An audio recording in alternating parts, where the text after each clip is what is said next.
بسم اللہ الرحمن الرحیم نحمدہ ونصلی علی رسولنا الکریم اما بعد۔ رمضان المبارک کی مناسبت سے سب سے پہلے تو یہ عاجز اپنی طرف سے اور اپنے سارے ہی متعلقین اور محبین کی طرف سے آپ سارے حضرات کی خدمت میں رمضان المبارک کی مبارکبادی پیش کرتا ہے۔ اللہ تعالیٰ سب کے حق میں رمضان کو خیریت کا، سعادت کا، برکتوں کا، عافیت کا اللہ تعالیٰ معاملہ فرمائے، اور سب کے حق میں رمضان کی عبادات کو اللہ قبول فرمائے، ہر قسم کے شرور و فتن سے اللہ ہم سب کی حفاظت فرمائے۔ گزشتہ 2 سالوں کے ایک وقفے میں لاک ڈاؤن کی نحوست کی وجہ سے رمضان کی جو رونقیں تھیں وہ ایک اعتبار سے ختم ہو گئی تھیں۔ الحمدللہ اللہ کے کرم سے اب پھر رمضان کی رونقیں دوبارہ پھر ہم سب کو حاصل ہیں۔ گزشتہ 2 سالوں سے رمضان المبارک میں ایک تذکیری سلسلہ چل رہا تھا، اس وقت بھی ایک سلسلہ شروع کیا جا رہا ہے۔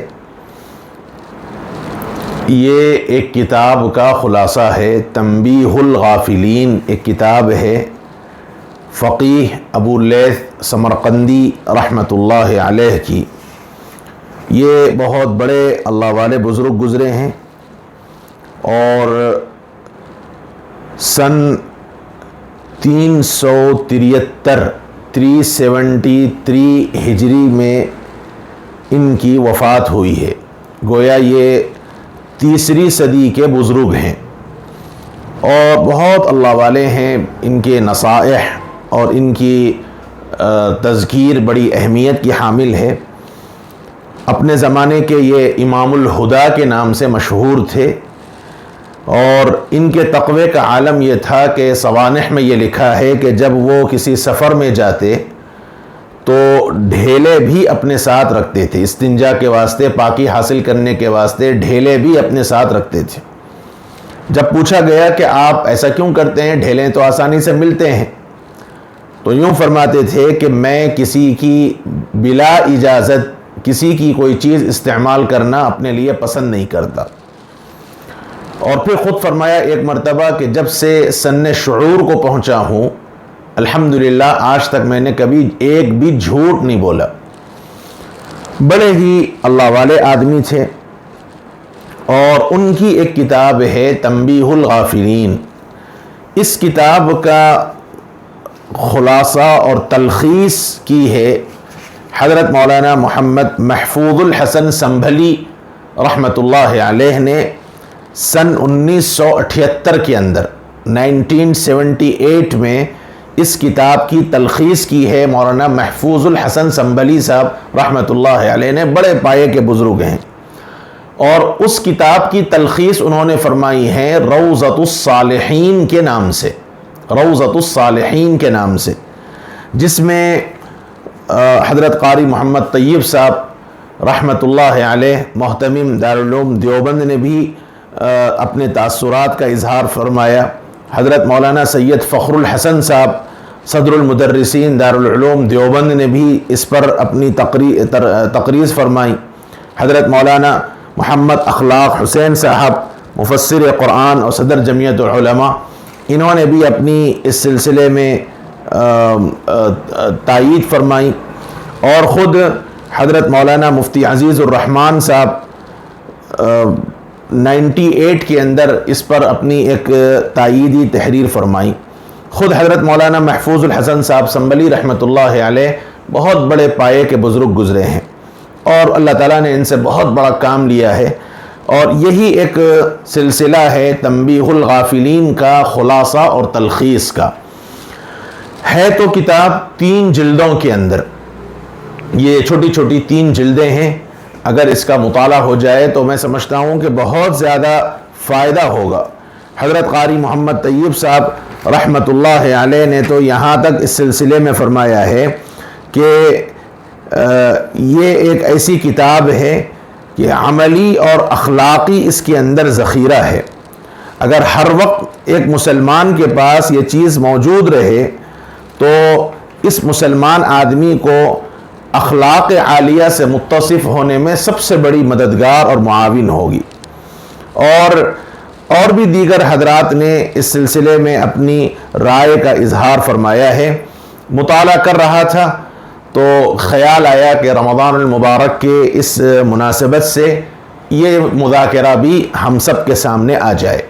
اس سے پہلے بارہا میں عرض کر چکا ہوں کہ یہ جو تذکیری سلسلہ ہے یہ مخصوص میرا ٹارگٹ ہے، چند لوگ ہیں، چند احباب ہیں جن کو مخاطب اصل میرا مقصود ہے۔ خصوصیت کے ساتھ میرے اپنے گھر کی میری اہلیہ، میرے بچے اور میرے سے متعلق جو چند لوگ ہیں ان کو اصل میں یہ تذکیر ہے، اور یہ ان کو کتابی مذاکرہ ہوتا ہے، اور افادہ عام کے واسطے ویڈیوز بھی بنا دی جاتی ہے تاکہ سب اس سے فائدہ اٹھا سکیں، خود اپنے کو بھی اس سے فائدہ ہو۔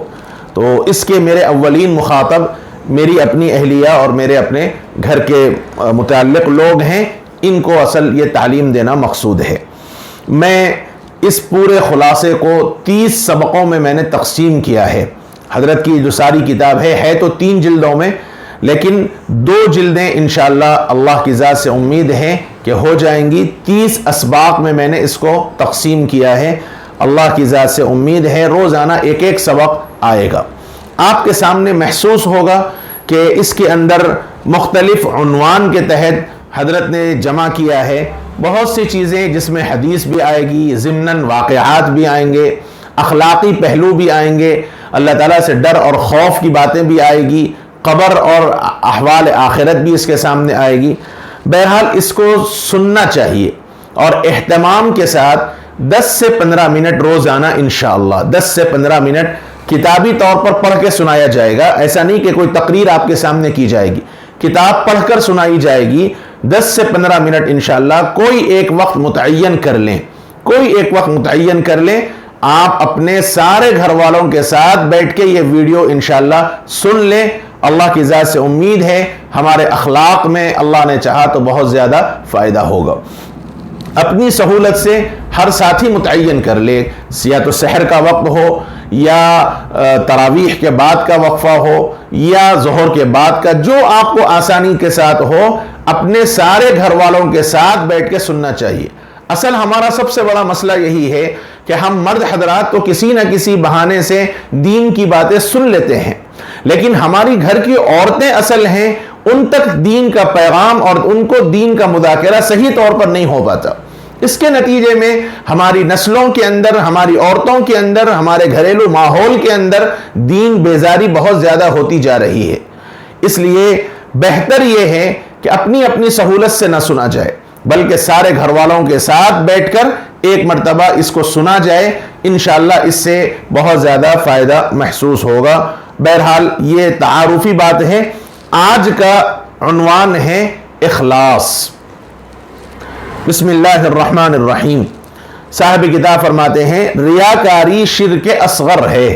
ریاکاری کا مطلب دکھاوا کرنا، کوئی بھی عمل ہم لوگوں کے واسطے، اللہ کی رضا کے بغیر لوگوں کو دکھاوے کے واسطے کرنا۔ کہتے ہیں جناب رسول اللہ صلی اللہ علیہ وسلم نے فرمایا، لوگوں مجھے تمہارے سلسلے میں بڑا خوف شرک اصغر کا ہے۔ صحابہ نے عرض کیا شرک اصغر کیا ہے؟ فرمایا ریاکاری۔ ریاکاروں سے قیامت میں کہا جائے گا جاؤ، جن کے لیے دنیا میں تم نے اعمال کیے تھے، اگر ان کے پاس دینے کو کچھ ہو تو انہی سے اپنے اعمال کا بدلہ لے لو۔ دکھاوے کے واسطے ہم نے کیا تو کل قیامت کے دن اللہ کہہ دیں گے کس کے واسطے تم نے کیا؟ سب کے پاس جاؤ، جاؤ انہی سے بدلہ لے لو، آج میں کوئی بدلہ تم کو دینے والا نہیں۔ ریاکار کی مثال کہتے ہیں کسی حکیم کا مقولہ ہے کہ ریاکار کی مثال اس شخص کی سی ہے جس نے اپنی ہتھیلی کو، اپنی تھیلی کو بجائے پیسوں کے کنکریوں سے بھر لیا۔ ایک تھیلی ہو، ایک ویلٹ ہو، اس ویلٹ کے اندر پیسوں کے بجائے کنکری بھر لیا، اس کو اس سے کوئی فائدہ نہیں سوائے اس کے کہ تھیلی بھری دیکھ کر لوگ اس کو مالدار سمجھ لیں، لیکن اس سے تھیلی والا کوئی حاجت روائی نہیں کر سکتا، اسی طرح ریاکار کو دیکھنے والے تو ضرور نیک اور متقی سمجھیں گے، لیکن اللہ کے یہاں ان اعمال پر اس کو کچھ ملنے والا نہیں ہے۔ 7 چیزیں 7 کے بغیر بیکار ہیں۔ ایک بزرگ کا مقولہ ہے کہ جو 7 باتوں پر عمل کرے اور 7 پر نہ کرے تو اس کا عمل بیکار ہے۔ اللہ کے خوف کا دعویٰ کرے لیکن گناہوں سے پرہیز نہ کرے تو اس کا یہ دعویٰ غلط اور لا حاصل ہے۔ اللہ سے ثواب کی امید رکھے اور نیک عمل نہ کرے، اگرچہ اللہ عمل کے بغیر بھی ثواب دے سکتا ہے، لیکن اس کا قانون یہی ہے کہ ثواب نیک عمل کرنے والے ہی کو ملے گا۔ اللہ تعالیٰ قادر ہیں، قدرت کے اعتبار سے وہ جس کو چاہیں جتنا چاہیں دے دیں، کوئی ان سے پوچھنے والا نہیں، لیکن ان کی سنت یہ ہے کہ بندہ کرے گا تو ہی ملے گا۔ تیسرا، نیک کام کرنے کی خواہش تو ہو لیکن عزم نہ ہو۔ ارادے بہت ہے کہ میں ایسا کر لوں گا، ایسا کر لوں گا، یہ کروں گا، خوب کروں گا، لیکن عزم نہیں، پختہ ارادہ نہیں۔ جب تک پختہ ارادہ نہیں ہوگا کام واقعی میں نہیں آئے گا، اس لیے پہلے پختہ ارادہ کرنا چاہیے۔ نمبر 4، دعا بغیر محنت کے، یعنی نیک بننے کی کوشش بالکل نہ کرے، تنہا دعا پر اکتفا کرے تو وہ محروم رہے گا۔ توفیق کوشش کرنے والے ہی کو ملتی ہے۔ اللہ تعالیٰ فرماتے ہیں وَالَّذِينَ جَاهَدُوا فِينَا لَنَهْدِيَنَّهُمْ سُبُلَنَا، جن لوگوں نے ہمارے لیے محنت کی ہم ان کو ضرور اپنے راستے دکھائیں گے۔ دعا کر رہا آدمی، خوب دعائیں کر رہا، لیکن دعا کرنے کے ساتھ ساتھ نیک بننے کی کوشش نہیں کر رہا۔ یا اللہ مجھے نیک بنا دے، اللہ مجھے گناہوں سے بچا لے، بندہ خوب دعا کر رہا، لیکن گناہ سے بچنے کے جو سبب ہیں اس سبب کو اختیار نہیں کر رہا، تو پھر اللہ تعالیٰ کی طرف سے توفیق کبھی نہیں ملتی۔ نمبر 5، استغفار بلا ندامت، یعنی زبان سے استغفار تو کرے لیکن دل میں ندامت پیدا نہ ہو، شرمندگی نہ ہو، تو ایسے استغفار سے کوئی فائدہ نہیں ہے۔ نمبر 6، باطن کی اصلاح کیے بغیر ظاہری و بناوٹی نیکی بیکار ہے۔ اصل اندر کی اصلاح ہے، پہلے دل صحیح ہونا چاہیے۔ اور نمبر 7، کوشش بغیر اخلاص کے، یعنی اخلاص کے بغیر بڑی سے بڑی نیکی اور دینی محنت بیکار ہے۔ عمل کے ظاہر ہو جانے پر دوہرا اجر۔ کسی نے رسول اللہ صلی اللہ علیہ وسلم سے معلوم کیا، میں بہت خاموشی کے ساتھ کوئی کام کرتا ہوں لیکن لوگوں کو معلوم ہو جاتا ہے، اس سے مجھے خوشی ہوتی ہے، اس پر ثواب ملے گا یا نہیں؟ کیونکہ بظاہر یہ اخلاص کے خلاف معلوم ہوتا ہے۔ فرمایا حضور اکرم صلی اللہ علیہ وسلم نے، ہاں کیوں نہیں، دوہرا اجر ملے گا، یعنی ڈبل اجر ملے گا، ایک چھپانے پر اور دوسرا ظاہر ہو جانے پر۔ ایک ہے ظاہر کرنا اور ایک ہے ظاہر ہو جانا۔ ظاہر کرنا یہ ریاکاری ہے، ظاہر ہو جانا میں تو کوشش کر رہا ہوں پوری کہ چھپاؤں، لیکن اگر کسی وجہ سے ظاہر ہو جائے تو انشاءاللہ اس پہ ڈبل اجر ملے گا۔ تشریح، خاموشی سے کرنا اخلاص کی علامت ہے جو باعث اجر عظیم ہے۔ ظاہر ہو جانے سے دوسروں کو بھی عمل کا موقع ملا، اس کا اجر بھی اس کو ملے گا۔ جیسے انشاءاللہ یہ مذاکرہ چل رہا ہے تو اصل مقصد تو اپنی اصلاح ہے، پہلے میرے اپنے فائدے کے واسطے، میرے اپنے متعلقین بیوی بچوں کے فائدے کے واسطے، لیکن اگر اس سے آپ کو بھی فائدہ اگر ہو جائے، آپ کے گھرانے میں بھی اس سے فائدہ ہو جائے تو پھر انشاءاللہ اس کا اجر مجھے بھی ملے گا۔ یہ ہے ڈبل اجر۔ اللہ کے رسول صلی اللہ علیہ وسلم نے فرمایا جس نے عمدہ طریقہ رائج کیا اس کو اس کا اجر ملے گا اور دوسرے عمل کرنے والے کو بھی اس کا اجر ملے گا، البتہ اس کی خواہش یا کوشش کرنا کہ میرا عمل لوگوں پر ظاہر ہو جائے یقیناً اخلاص کے خلاف ہے۔ مخلص کون ہے؟ کسی نے ایک بزرگ سے معلوم کیا کہ مخلص کون ہے؟ فرمایا مخلص وہ ہے جو اپنی نیکیوں کو اس طرح چھپائے جس طرح برائیوں کو چھپاتا ہے۔ عرض کیا اخلاص کی غایت کیا ہے، اخلاص کی انتہا کیا ہے؟ فرمایا یہ کہ تو لوگوں کی جانب سے کی جانے والی تعریف کو پسند نہ کرے۔ اخلاص کی انتہا یہ ہے کہ اگر کوئی آپ کی تعریف کرے اچھے کام پر تو آپ کو پسند نہ آئے، آپ اس کو اچھا نہ سمجھیں، یہ اخلاص کا اعلیٰ درجہ ہے، اللہ کے مخصوص بندے کی پہچان۔ حضرت ذوالنون مصری رحمت اللہ علیہ سے کسی نے معلوم کیا اللہ کے پسندیدہ اور مخصوص بندے کی کیا پہچان اور علامت ہے؟ فرمایا 4 علامتیں ہیں۔ نمبر 1، وہ راحت کو ترک کر دے، یعنی آرام کو ترک کر دے۔ نمبر 2، اس کے پاس تھوڑا بہت جو کچھ بھی ہو اس میں سے اللہ کے لیے ضرور خرچ کرے، جو بھی تھوڑا ہو اس میں سے بھی اللہ کے راستے میں خرچ کرے۔ اپنے مرتبے اور مقام کے تنزل پر خوش ہو، میں کچھ نہیں، میری کوئی حیثیت نہیں، اور لوگ کہیں کہ آپ کی حیثیت کیا ہے صاحب، آپ کا مقام کیا ہے صاحب، تو اس سے انسان کو تکلیف نہ ہو بلکہ انسان کو ایک طرح کی خوشی ہو، یعنی لوگ آپ کی انسلٹ کریں تو بھی آپ کو کوئی احساس نہ ہو، تو یہ اعلیٰ درجے کے آپ اللہ کے مخصوص بندے ہیں۔ نمبر 4، اس کی نظر میں تعریف اور مذمت یکساں ہو، یعنی کسی کی تعریف کرنے سے خوشی نہ ہو، کسی کے برا کہنے سے آپ کو کوئی تکلیف نہ ہو، تو ایسا آدمی اللہ کا مخصوص بندہ ہے۔ ریاکار کی 4 علامتیں، ریاکار کی 4 علامتیں ہیں۔ نمبر 1، تنہائی میں نیک کام میں سستی کرتا ہے، لوگ دیکھ رہے ہیں تو خوب تقوی پرہیزگاری کی نماز پڑھ رہا، بڑے بڑے لمبے سجدے کر رہا، رکوع کر رہا، اور اکیلے میں جھپ جھپ جالی، فوری رکوع کر رہا، فوری سجدے کر رہا، تو یہ ریاکار ہے، یعنی لوگوں کو دکھانے کے واسطے کام کرتا ہے۔ تو تنہائی میں نیک کام میں سستی کرتا ہے، لوگوں کے سامنے دوسرا، لوگوں کے سامنے پورے نشاط اور چستی سے کام کرتا ہے، لوگوں کے سامنے تو بڑی دلچسپی کے ساتھ اور بڑی ہمت کے ساتھ کام کرتا ہے۔ نمبر 3، جس کام پر لوگ تعریف کریں اس کو اور زیادہ کرتا ہے، فلاں صاحب بڑے سخی صاحب، انہوں کیا دیتے، کیا تقویٰ ہے، فلاں صاحب کیا قرآن پڑھتے، فلاں صاحب کیا نمازیں پڑھتے، فلاں صاحب کیا عمرے کرتے، تو اب انہیں اور زیادہ کر رہا۔